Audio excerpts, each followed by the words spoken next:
పల్నాడు జిల్లా సత్తెనపల్లి పిఎస్లో విచారణకు వైసీపీ నేత పేర్ని నాని హాజరయ్యారు. జగన్ రెంటపాల ఘటనలో 113 మంది వైసీపీ నేతలకు పోలీసులు నోటీసులు ఇచ్చారు. పీడీపీ యాక్ట్ కింద వైసీపీ నేతలకు నోటీసులు ఇచ్చారు. అనుమతి లేకుండా ర్యాలీ డీజే సౌండ్ పెట్టడంతో పోలీసులు కేసులు నమోదు చేశారు.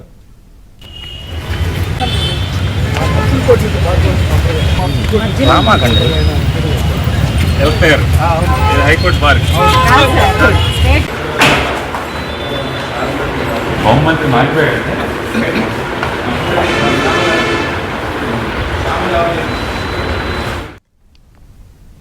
పల్నాడు జిల్లా సత్తెనపల్లి పిఎస్లో విచారణకు వైసీపీ నేత పేర్ని నాని హాజరయ్యారు. జగన్ రెంటపాల ఘటనలో 113 మంది వైసీపీ నేతలకు పోలీసులు నోటీసులు ఇచ్చారు. ఇదే అంశానికి సంబంధించి మరింత సమాచారం మా ప్రతినిధి సాంబశివరావు అందిస్తారు.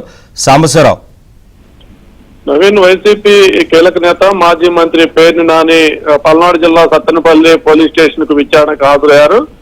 కొద్ది రోజుల క్రితం సత్తెనపల్లి మండలంలోని రెంటపాల గ్రామానికి జగన్మోహన్ రెడ్డి పర్యాటకునికి వచ్చిన సందర్భంలో నిబంధనలకు విరుద్ధంగా వైసీపీ శ్రేణులు పాల్గొని ప్రజలకు ఇబ్బందులకు గురి చేసి పోలీసులు విధులకు ఆటంకం కలిగించాలనే కోణంలో కూడా పోలీసులు కేసు నమోదు చేశారు. కేవలం 100 మందికి మాత్రమే రెంటపాల పర్యటనకు జగన్మోహన్ రెడ్డికి అనుమతిస్తే వేలాది మందితో వందలాది వాహనాలతో వచ్చి సామాన్య ప్రజానీకానికి ఇబ్బందులకు గురి చేశారంటూ కూడా పోలీసులు కేసు నమోదు చేశారు. సత్తెనపల్లి పట్టణంతో పాటు రెంటపాల వరకు కూడా డీజేలు ర్యాలీలు పెట్టి డీజే పాటలతో కూడా పెట్టారు. అనుమతి లేని డీజేలు ఏర్పాటు చేయడం, ర్యాలీలు ఏర్పాటు చేసిన క్రమంలో ఇప్పటికే పలువురు కీలకమైన వైసీపీ నేతలతో పాటు వైసీపీ కార్యకర్తలపై కూడా కేసులు నమోదు చేశారు. మొత్తం 113 మందికి నిన్నటి నుంచి నోటీసులు ఇవ్వడం కూడా ప్రారంభించారు. నిన్న తెనాలి మాజీ ఎమ్మెల్యే అన్నాబత్తిన శివకుమార్, నర్సాపేట మాజీ ఎమ్మెల్యే గోపిరెడ్డి శ్రీనివాస్ రెడ్డిలు నిన్న విచారణకు హాజరు కాగా ఈ రోజు మాజీ మంత్రి పేర్ని నాని అయితే హాజరయ్యారు. ఇక మిగిలిన వారు ఎప్పుడు విచారణకు వస్తారనేది కూడా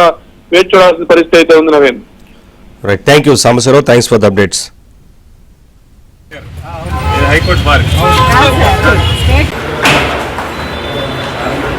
హోంమంత్రి మారిపోయాడు.